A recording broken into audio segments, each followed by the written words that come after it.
First, for this practice, for disinfection, first you're gonna obtain at least 2 liters of wastewater, treated wastewater from our treatment plant, and you're gonna divide it into 3 500 milliliter beakers. Okay, this will be subjected to the for mixing. You're gonna mix it in the flocculator, our flocculator machine, with a mixing of a solution of chlorine that you will prepare.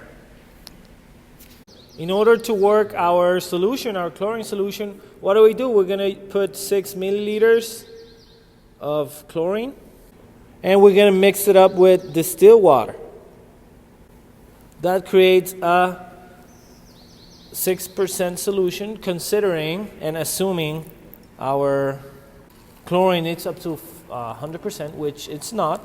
But for our lab purposes, we're going to mix it up with 100 milliliters, with 96 milliliters of water, 94, in order to make it a solution that we're going to add then to our treated water in order to calculate or to measure the free and total chlorine of our samples.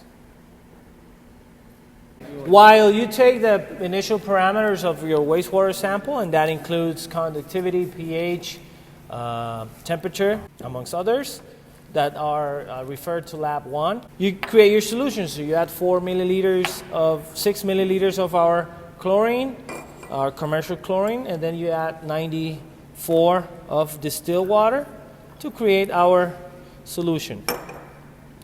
Mix it. And then you're going to add 1 milliliter. So you add 1 milliliter, 2 milliliters to your second sample, and 3 milliliters respectively to your third sample. After that, you're going to put it in the flocculator machine for intervals of 15 minutes at 120 revolutions per minute. In order to do our chlorine and free chlorine measurement, before putting it into the flocculator, 120 revolutions, you're gonna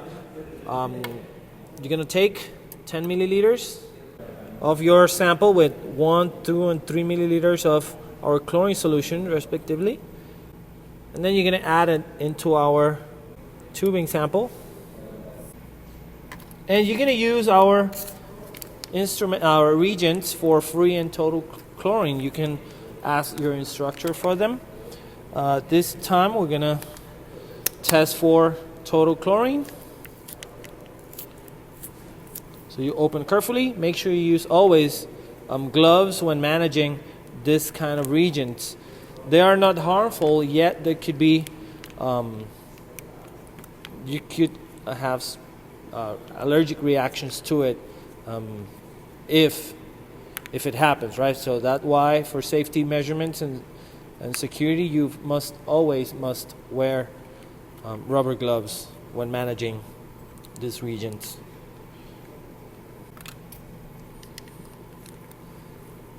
So you shake it. Not quick, not slow, just a quick shake. Make sure it's going to turn pink or a light dark pink color, and then you're going to proceed with your equipment, with the free chlorine equipment, to make a measurement. All right, when measuring, make sure you use this instrument, okay? You could use the other one, and we're going to show it in a little while which other one you can use. But for using this HANA instrument, our C102 chemical measurer, you put it on, right? And then you use distilled water for calibrating it. So you're going to use 0. You're going to turn it off, turn it on. You're going to go in the arrow until you find FCl, stands for free chlorine, and TCl stands for total chlorine, right? Remember our dark pink solution? So we're going to calibrate it first. You're going to add our sample for distilled water. and it's gonna prompt for 0. You click 0 and you let it read. Once you get our 0 reading, then you swap and click on read. Once you get the reading, you're going to perform the same procedure for beaker with 1 milliliter, 2 milliliter, 3 milliliters at time 0, time 15, and time 30 minutes. Remember to subtract, take a sample at each time, each intervals, measurements for making your measurements for total chlorine and free chlorine.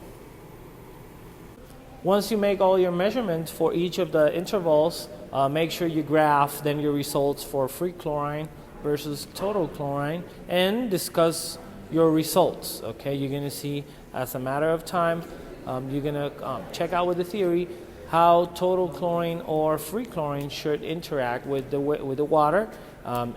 When mixing time increases, then you should be able to identify if free or total chlorine increase or decrease as the mixing time increases or decreases.